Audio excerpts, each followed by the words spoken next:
Good evening and welcome to Hungary Report, start of Public Media M1's Foreign Language News Hour. I'm Csenga Gabriela Iboya with today's news from Hungary and the Carpathian Basin. Let's begin. No conflicts of interest were found between the Hungarian, French and Romanian commissioner designates in the European Parliament's Committee on Legal Affairs. Oliver Várhelyi was admitted without debate and without an opposing vote. Both Romanian and French candidates passed the examination. The three commissioner designates will be heard by the relevant parliamentary committees on Thursday.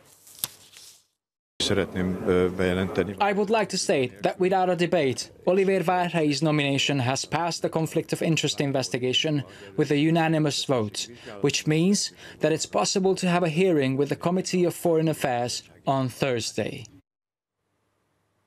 One of the most important areas of foreign affairs is national policy, said Péter Szijjártó at a meeting of the Committee on National Cohesion of the Hungarian Parliament. The Minister of Foreign Affairs and Trade said that since Hungary's border is not the same when it comes to the country and the nation, national policy must be focused on by foreign policy. He added that the situation of Hungarian national communities in the Carpathian Basin was better than 5 years ago, but there are still many issues to be solved. As we formulate our foreign policy strategy with neighboring countries, our goal is to continuously improve the situation of the Hungarian national communities living in these countries, to make their lives easier and to ensure that the Hungarian community does not separate but rather unites us. We also want for the leaders of neighboring countries to think the same way about this question. Hungary's interests lie in a strong Ukraine and in restoring the country's stability and security, State Secretary Levente Magyar said after the meeting of the Committee on Foreign Affairs, where László Bránzovics, president of the Hungarian Cultural Association of Transcarpathia, was also a guest. According to the government, Hungary is assisting Ukraine in its efforts to support the reconstruction of the country with 100 million euros. Budapest hopes to have a constructive dialogue under Ukraine's new president. There are no substantive historical issues burdening the relationship of the two countries. The problems that have arisen in recent years can be easily remedied if the intention is there, but Ukraine must first prove its commitment towards this. When and if they do, the Hungarian side will continue to show maximum openness in setting a new basis for dialogue between the two countries. The trial of Tamás Gyárfás has begun. The former owner of NAP TV is facing trial for the Fenyő murder, as he is charged with premeditated aggravated murder. The prosecution has recommended a 12-year prison sentence if he confesses to the crime. Tamás Gyárfás called it a sort of redemption that his trial had begun because, as he put it, he could now prove his innocence. Tamás Gyárfás has not consented to any identifiable images being taken of him due to his privacy. The former media entrepreneur is accused of killing his business rival, János Fenyő, more than 20 years ago. According to the prosecutor's office, he first commissioned Péter Tasnádi, a well-known nightlife entrepreneur, to execute János Fenyő, and after he had not fulfilled his request, Gyárfás then turned to Tamás Portik, who is known for his underworld contacts. The prosecutor's office offered a deal of a 12-year prison sentence to Tamás Gyárfás if he admits to committing the crime. Do you confess your guilt? I have nothing to confess. No, nothing to confess. No, I ask no one, neither Tamás Portik nor Péter Tasnádi, to kill or use violence against János Fenyő. According to the charges, the other perpetrator, Tamás Portik, is accused of commissioning the well-known Slovak assassin, Jozef Rohács, to carry out the assassination. In February of 1998, a Slovakian man killed János Fenyő with a submachine gun while he was waiting at the stoplight in his car. Tamás Portik is not sitting on the bench now because he is currently being charged with his involvement in the Arany Street bombing. Leaving the preparatory meeting, Tamás Gyárfás answered M1's question, saying that it's a sort of redemption that the trial has finally begun, because, as he put it, he can now prove his innocence. This absurd case that has been floating around for 20 years could finally be clarified, and I hope that everyone will finally be reassured and informed about the issue correctly, Tamás Gyárfás said. The trial continues in February with the hearing of Tamás Gyárfás. Nuclear power is needed to reach our climate goals, the President said at a presentation for high school students in Paks. As János Áder put it, if we want to keep living standards stable, we need stable energy, and for this, nuclear power plants are inevitable. János Áder was greeted by colleagues from the Paks nuclear power plant, as well as János Suli, minister without portfolio, who is responsible for investments at the nuclear power plant in Paks. They held talks concerning the Paks 2 site, which is in the making. Work began on the site this summer.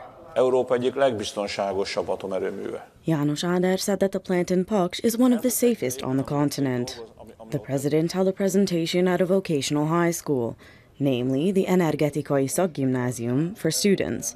He emphasized that the indispensability of nuclear power is supported by international studies.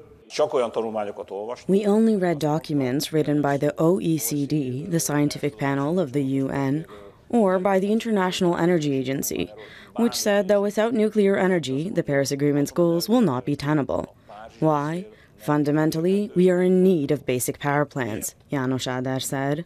The basic power plant in Paks is one such example. In light of this, the president spoke of how the long-term storage and supply of renewable energy, such as solar or wind energy, cannot be solved yet. So, if we want to reach climate goals, we are indeed in great need of nuclear power plants. We say that climate change is a bad thing, and we want to avoid overheating the planet, which we want to avoid, but we don't want to surrender our living standards. We want to use energy. Do we need basic power plants for that? Yes, we are in need of them. Then we cannot let go of nuclear energy. And I always say that the most important factor is safety, in terms of nuclear energy, that is, János Áder said. János Áder emphasized the International Energy Agency also affirms that the plant in Paks is one of the safest in Europe. The 4 already operating units in Paks make up more than 40% of the electricity used in Hungary. Concerning the Paks 2 site being built, the president said that the 2 new units will replace the 4 existing ones. This year, the Young Families Club will help children with heart disease. For the 4th time on December 1st, the Advent Family Charity Fair for family organizations will be held. The proceeds would buy an open incubator that would be given to the National Institute of Cardiology's Child Heart Center. Donations are also welcome online at adjunkösse.hu until December 3rd. The Young Families Club will host a charity event once again this year. Funds collected will help support children with heart disease through the purchase of an open incubator. The medical equipment of the Göttingen György Hungarian Institute of Cardiology is more than 20 years old, which is why the purchase of new and specialized equipment is necessary. Around 6,000 euros is needed for this investment. The groups are uniting for this special cause for the 4th time. This year we decided that we would like to support children with heart disease as well as their families, which is why we began raising funds online. We will also hold a grand Advent fair on the 1st of December, where members of the family club will sell their own products and goods.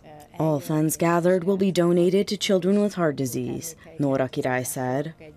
The Advent Family Charity Fair will be held at the MOM Sport Center in Budapest. Alongside handcrafted goods, donations can be made on the website adjunkösse.hu up until the 3rd of December. Wildcats were released at Balatonfenyves. The 3 orphan predators were found near Keszthely during early summer. In recent months, they have been cared for by specialists and even had genetic testings done. This was important because it is very rare for specialists to be able to study such beasts. They are of a decent size, so it was important when dealing with them that they would not be tamed, because then they would not prosper in nature. And also because right now we are releasing animals, purebred wildcats, into the wild, and it's important for the entire species to have their numbers grow.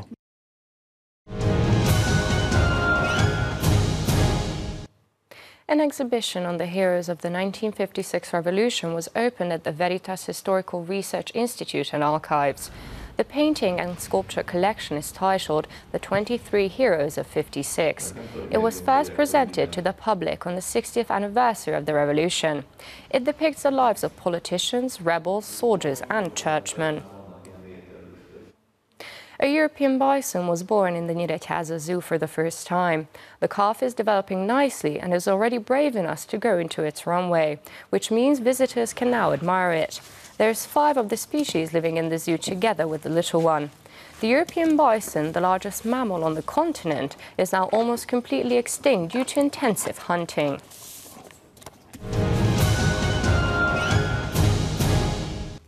And that's all for now, but don't forget you can catch Hungary Reports every night after 11 o'clock news and online as always. Do stick around and watch our German, Russian, Chinese language news. Thank you for watching and have a lovely evening.